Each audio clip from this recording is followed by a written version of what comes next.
Ya,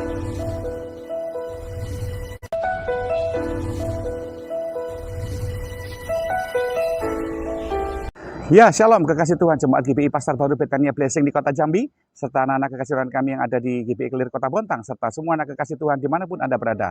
Selamat Hari Raya Pentakosta, hari di mana Tuhan Yesus mencurahkan rohnya bagi semua orang yang percaya, dan hari ini dia bukan jauh, tapi dia ada di dalam saudara dan saya. Salah satu kerinduan Allah untuk memberikan Roh Kudusnya dalam diri kita adalah dia ingin menyertai kita sampai kesudahan akhir zaman dalam membuat Anda menjadi pribadi yang mencapai tujuan Allah dalam hidup saudara dan saya.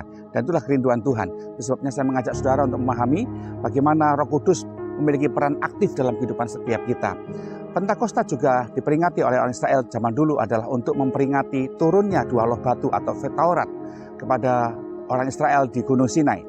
Dan pada waktu itu turunnya dua loh batu dalam bentuk hukum Taurat itu membuat orang Israel pada masa itu menyembah patung lembu emas dan 3 juta orang mati.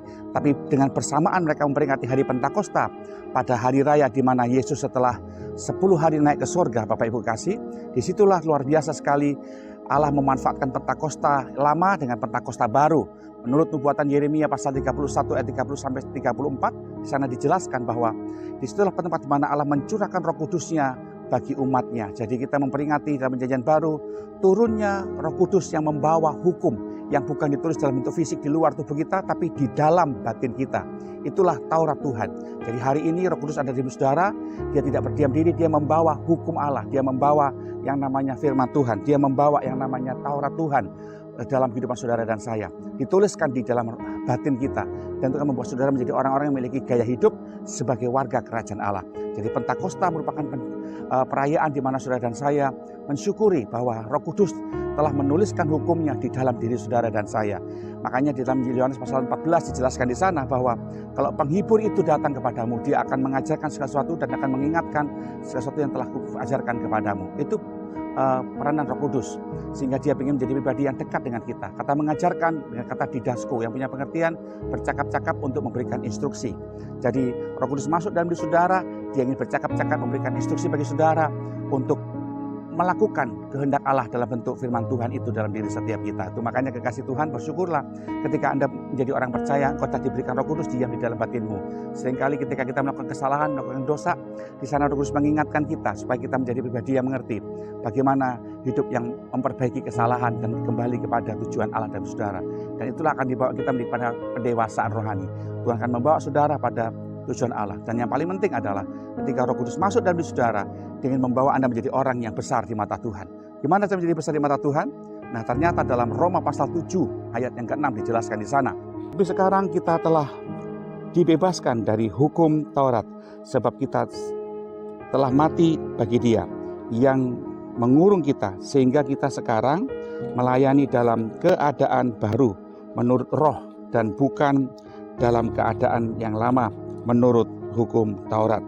Jadi ternyata roh dalam hidup kita dan bawa kita untuk melayani. Jadi Roh Kudus itu membawa saudara dalam sebuah bentuk pelayanan yang baru, cara hidup yang baru untuk melayani Tuhan. Ternyata untuk menjadi besar di mata Tuhan, Roh Kudus membimbing saudara untuk menjadi pribadi yang melayani Tuhan. Kata melayani di sini menggunakan kata dalam bahasa Yunani adalah diakoneo, yang artinya kita melayani pekerjaan-pekerjaan berurusan dengan jemaat, berurusan dengan orang lain, berurusan dengan orang yang tak mampu dan tak berdaya. Itu adalah bentuk bagian di mana Tuhan ngajak kami saudara untuk menjadi orang yang melayani.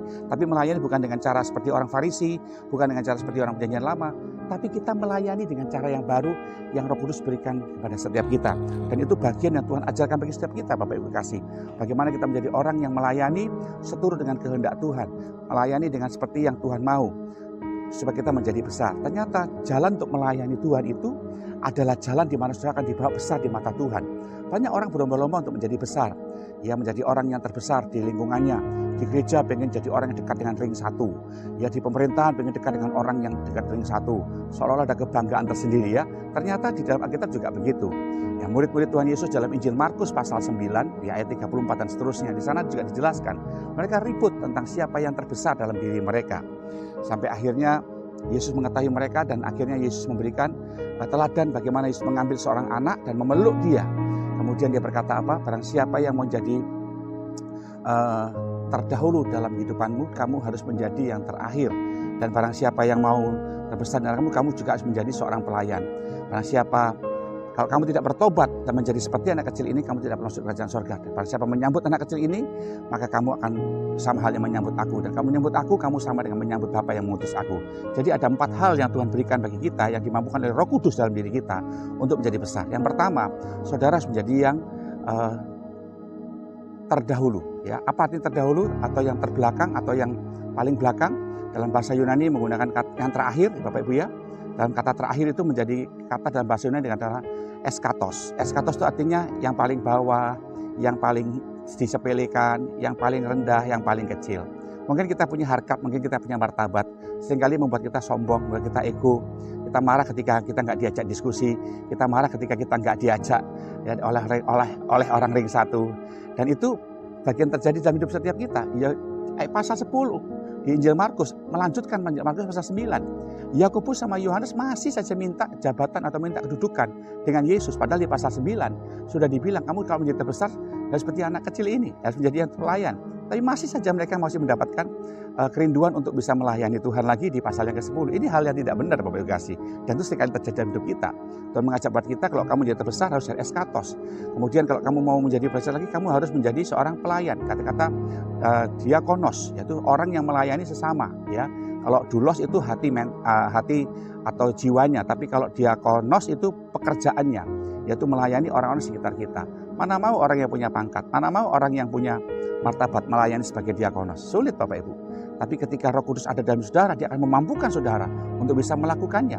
Jadi hari ini biarkan Roh Kudus memimpin Anda dengan caranya untuk menjadi besar, bukan dengan cara yang lama. Ternyata dengan cara yang lama adalah bagaimana kita menjadi besar, saling bersaing untuk mendapatkan kedudukan. Tapi dengan cara yang baru, tidak. Bagaimana Anda melayani jadi yang paling rendah di tengah-tengah saudara-saudara, kekasih semua. Kemudian dia mengambil seorang anak kecil. Mengambil seorang anak kecil ini punya pengertian, kita harus menjadi seorang anak kecil. Apa maksudnya di anak kecil itu? Anak kecil dalam terjemahan budaya orang tradisi Yahudi adalah anak yang tidak dianggap, mereka diabaikan. Dalam arti kata soal posisi ya, mereka disetarakan dengan budak, disetarakan dengan perempuan-perempuan. Itu makanya ketika anak-anak itu diabaikan, kemudian dihiraukan oleh Yesus, murid-murid Yesus marah. Kenapa mengurusi anak-anak nggak penting ini?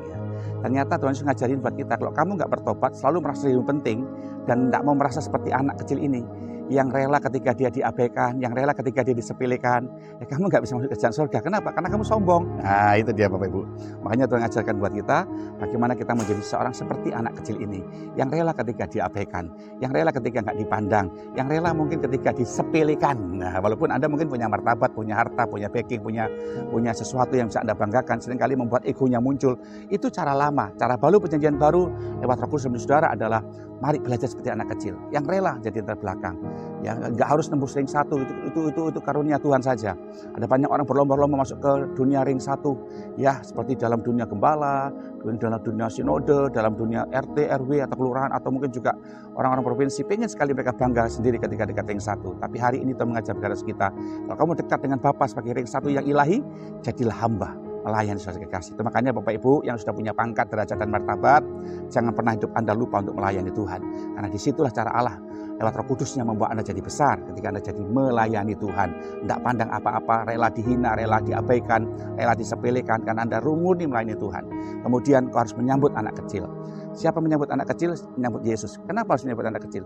Ngapain kita menyambut orang yang nggak penting? Ngapain kita menyambut orang yang nggak sepele? Kan begitu pandangan orang dunia. Tapi sesungguhnya ketika kita menjadi orang yang punya hati melayani, itu tidak pandang pelayanan. Sama yang kaya, sama yang miskin, sama saudara ya. Bagaimana kita tetap hormat sama yang mungkin tidak punya titel tinggi, mungkin tidak punya uang banyak. Tapi ketika kita pandang mereka karena dia adalah anak Tuhan, maka disitulah adalah hati hamba saudara pada kita, dan Tuhan menilainya. Dia akan buat Anda jadi besar.